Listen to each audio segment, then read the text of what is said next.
اعلیٰ حضرت فاضل بریلوی کی ساتھ وہ ہے کہ اپنے ہی نہیں غیروں نے بھی اس کو قبول کیا ہے. آلت کے زمانے میں ایک تحریک نکلی تھی، شدھیکرن تحریک، جس کا بانی سوامی دیانند سرسوتی تھا. تحریک کا مقصد کیا تھا؟ تحریک کا پس منظر یہ تھا، دیانند سرسوتی جو ایک ہندو پنڈت تھا، اس کا دعویٰ یہ تھا اور کہنا یہ تھا، جیسے کہ آج بھی بہت سارے آر ایس ایس کے ایجنٹ کہتے ہیں، آر ایس ایس کے لوگ کہتے ہیں کہ ہندوستان کے جتنے مسلمان ہیں یہ سب پہلے ہندو تھے، تلوار کے زور پر ان کو مسلمان کیا گیا ہے. تو کہتے ہیں دیانند سرسوتی کا معاملہ یہ تھا کہ اس نے کہا کہ جتنے مسلمان ہیں اس وقت، یہ پہلے ہندو ہوا کرتے تھے، انہوں نے اپنے دھرم کو چھوڑ کر اسلام دھرم کو جو اختیار کیا، اس سے یہ اپوتر ہو گئے، ناپاک ہو گئے ہیں، ان کا شدھیکرن کرنا چاہیے، ان کو شدھ کرنا چاہیے، ان کو دوبارہ ہندوازم کی طرف لانا چاہیے، ہندو دھرم کی طرف ان کو دعوت دینی چاہیے. خود اس نے قرآن کو پڑھا اور 14 پارے کا حافظ بھی تھا. وہ دیانند سرسوتی غیر مسلم پنڈت تھا، 14 پارے کا حافظ تھا. پھر اس نے کتاب لکھی، اس کا نام تھا ستیارک پرکاش. یہ کتاب میرے پاس موجود ہے. معاذ اللہ قرآن پہ اس نے بہت جگہ اعتراضات کیے. میرا موضوع بھی وہ نہیں ہے، شدھیکرن تحریک کا بھی میرا موضوع نہیں ہے. دیانند سرسوتی اتنا چرب زبان تھا کہ یہ گاؤں میں اور علاقوں میں جاتا تھا، اسلام کے خلاف جب تقریریں کرتا تھا تو ہزاروں کی تعداد میں مسلمان اس کی تقریروں سے متاثر ہو کر اسلام سے مرتد ہو کر ہندو ہو جاتے تھے. معاذ اللہ. یہ جب اتنا بھیانک اس وقت حالات اور اس وقت صورتحال تھی تو سلیمان ندوی جو ندوہ کے اس وقت شیخ الحدیث تھے اور تعلق عقائد دیوبند سے تھا، دیوبند کے عالموں میں تھے، مولوی منظور نعمانی کو خط لکھا. مولوی منظور نعمانی بھی علی گڑھ یونیورسٹی سے تعلق تھا، سر سید احمد خان کے شاگرد ہوا کرتے تھے. یہ خطوط چھپے ہیں اور وہ کتابیں آج بھی میرے پاس الحمدللہ موجود ہے. یہ بڑے خطوط چلے ان دونوں کے. تو سلیمان ندوی نے لکھا کہ سر شبلی نعمانی کو لکھتے ہوئے کہا کہ شبلی صاحب آپ بہت قابل آدمی ہے، سیرت رسول پر آپ نے جلدوں میں کتاب لکھی ہے، فاروق اعظم پر الفاروق نام کی کتاب لکھی ہے، بڑے آپ قابل ہیں. تو اس وقت اگر دیانند سرسوتی کا کوئی جواب دے سکتا ہے تو وہ آپ ہے. آپ میدان میں آئے، دیانند سرسوتی کے اسلام کے خلاف جو اعتراضات ہیں اس کے جواب دیں. انہوں نے جواب میں لکھا شبلی نعمانی نے کہ سید سلیمان صاحب میں سمجھتا ہوں کہ اس کے قابل آپ ہیں، آپ کو یہ کام کی داغ بیل ڈالنی چاہیے، ندوہ سے اس کام کا آغاز ہونا چاہیے. ندوہ میں بڑے قابل علماء ہے اور اس کے سرپرست، اس کے ہیڈ آف دی ڈپارٹمنٹ آپ ہیں، آپ یہ کام کی ابتدا کریں، دیانند سرسوتی کے الزاموں کا جواب دیں. سید سلیمان پھر دوسرا خط لکھتے ہیں کہ جناب یہ کیا بات ہوئی، میں آپ کی طرف اس معاملے کو لے جاتا ہوں، آپ میری طرف بھیج دیتے ہیں، پھر دیتے ہیں. فقیر میں اگر استطاعت ہوتی تو فقیر یہ کام کر چکا ہوتا. فقیر میں یہ طاقت نہیں، فقیر کو غیر مسلم کی کتابوں کا کوئی مطالعہ نہیں، نہ اس کے اعتراض سمجھنے کی لیاقت و صلاحیت، تو میں جواب کیسے دوں. لیکن آپ چونکہ غیر مسلم کتابوں کو بھی پڑھتے ہیں، آپ کو تقابل جانتے ہیں کہ کیسے تقابل کیا جا سکتا ہے، کیسے جواب دیا جا سکتا ہے، لہذا میری گزارش ہے کہ یہ کام آپ کریں. اور آپ نے سر سید کی صحبت اٹھائی ہے، آپ خوب جانتے ہیں کہ اس کا جواب کیسے دیا جا سکتا ہے. تو منظور نعمانی صاحب پھر دوسرا خط لکھتے ہیں، کہتے ہیں کہ بھائی سیرت پہ کتاب لکھنا اور ہے، غیر مسلموں کو جواب دینا اور ہے. میں نے یقیناً سیرت رسول پر بڑی عمدہ کتاب لکھی ہے جس پر مجھے خود فخر ہے، لیکن دیانند سرسوتی رسول اللہ کی سیرت پر قلم نہیں اٹھاتا، وہ ڈائریکٹ قرآن پر حملہ کرتا ہے، قرآن کی آیتوں کو غیر معتبر قرار دیتا ہے. بلکہ اس کا سب سے بڑا دعویٰ یہ ہے کہ جو قرآن رسول اللہ پہ اتارا گیا یہ محمد صلی اللہ علیہ وسلم پر یہ اللہ کی طرف سے نہیں آیا، بلکہ محمد ایک دیوانے مجنوں پاگل تھے، پاگل پن کے دورے پڑتے تھے، دورے میں وہ جو کچھ بولتے تھے اور کہتے تھے کہ اللہ کی طرف سے، ان کے ماننے والے اس کو مان لیتے تھے. معاذ اللہ، نعوذ باللہ من ذلک. اس نے قرآن کے کلام الہی ہونے پر انکار کیا ہے. اس کا جواب دینا اتنا آسان نہیں ہے، اس میں علم صرف، تفسیر، نحو، ساری چیزوں کو عبور چاہیے. علم کلام، علم حدیث، بہت وسیع مطالعہ چاہیے، تبھی جواب دیے جا سکتے ہیں. اور اس وقت آپ سے بہتر کوئی ذات نہیں، آپ جواب دیجیے. یعنی دیکھیے وہ انہیں کہہ رہے، وہ انہیں کہہ رہے، وہ انہیں کہہ رہے، چل رہے خط و کتابت. آخری میں حق وہ کہ جو دشمن بھی قبول کرے. رسول اللہ کی حدیث ہے کہ حق کی پہچان یہ ہے کہ دشمن بھی اس کو مان لیتا ہے. سید سلیمان ندوی خط لکھتے ہیں، کہتے ہیں منظور نعمانی صاحب آپ بھی اس کام سے عاجز، میں بھی اس کام سے عاجز، بخدا میں کہنے پر مجبور ہوں کہ روئے زمین پر اگر دیانند سرسوتی کے اعتراضوں کا کوئی جواب دے سکتا ہے تو وہ مولانا احمد رضا فاضل بریلوی کی ذات ہے، ان کے علاوہ کوئی نہیں ہو سکتا کہ اس کے اعتراضوں کا جواب دے سکے۔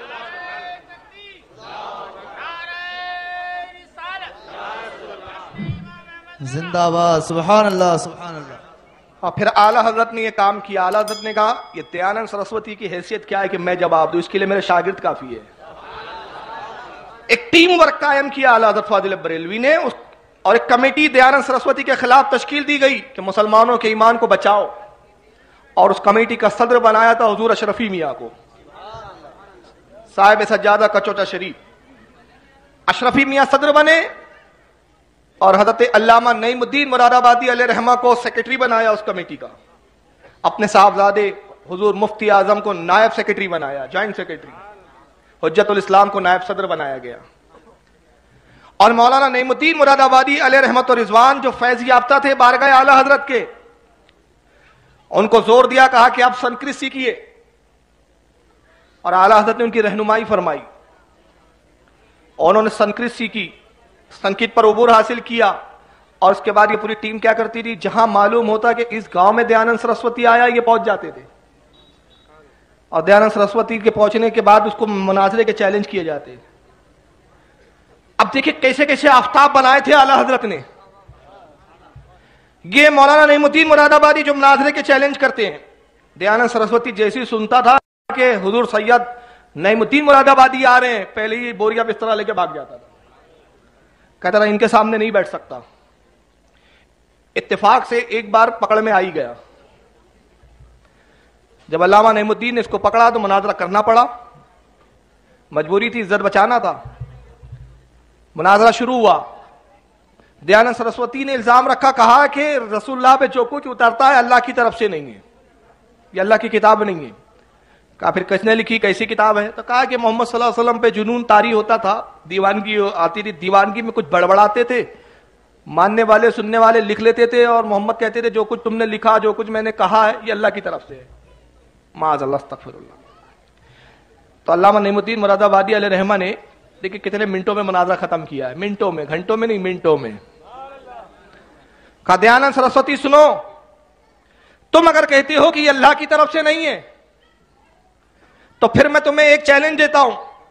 چیلنج یہ ہے کہ تم بھی اپنی ساری دھارمک کتابیں لے آؤ، تم یجوروید لاؤ، سام وید لاؤ، اتھروید لاؤ، رامائن لا لو، مہا بھارت لا لو، گیتا لا لو، جتنے تمہارے پران دھرم کی کتابیں سب لے آؤ، بائبل بھی لے آؤ، جتنی 4 اناجیل ہے اس کو بھی لے آؤ، توریت کو بھی لے آؤ، ہم قرآن لے آتے ہیں، اور ساری کتابوں کو سمندر کے حوالے کر دو، کوئی کتاب روئے زمین پر نہ بچاؤ، صرف ایک ایک نسخہ رکھ دو، اور اس کو پوشیدہ چھپا کے رکھ دیا جائے، اس کو تالے لگا دیے جائے، جتنے نسخے کتابوں کے سمندر کے حوالے، اور اس کے بعد ہر دھرم کے ماننے والوں سے کہو اپنی اپنی کتاب دوبارہ لکھ کے بتاؤ۔ تو ہمارا چیلنج ہے، خدا کی قسم قرآن جیسا تھا ویسا کا ویسا لکھ دیا جائے گا، زیر زبر میں بھی فرق نہ آئے گا، اس کے علاوہ کوئی کتاب لکھی دوبارہ نہیں جا سکتی۔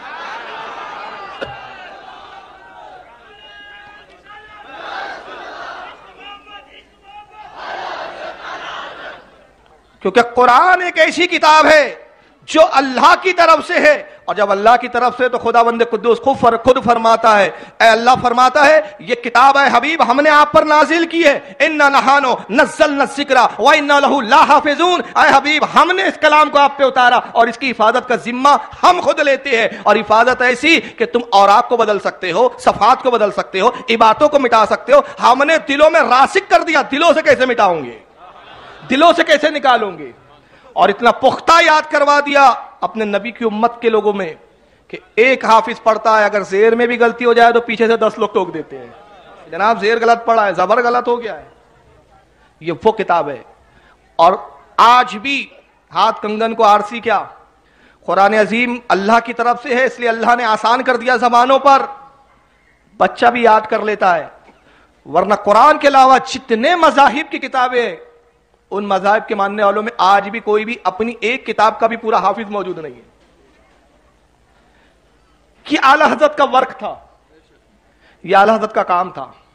اور ایک کام بتا رہا ہوں میں آپ کو، ایک ہیرا وہ پیدا کیا جو مناظرے کرتا ہے، سنسکرت پر عبور حاصل کیا، علامہ نعیم الدین مراد آبادی کی شکل میں. اور اس میں ایک شاگرد تو ایسا بنایا, وہ مناظرے نہیں کرتے تھے.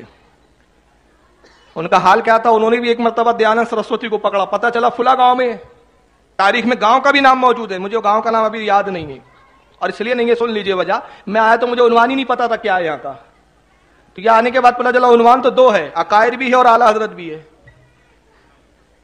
تو اب جو کچھ بول رہا ہوں اپنی مطالعے اور یادداشت کی روشنی پر, ورنہ کچھ پہلے سے تھوڑی سی تیاری ہوتی ہے. پتا چلا فلاں گاؤں میں دیانند سرسوتی ہے, پہنچ گئی, اعلیٰ حضرت کا شاگرد ہے. پورے گاؤں کو دیانند اپنے فریب میں لے کر غیر مسلم بنا چکا تھا, پورا گاؤں مرتد ہو چکا ہے.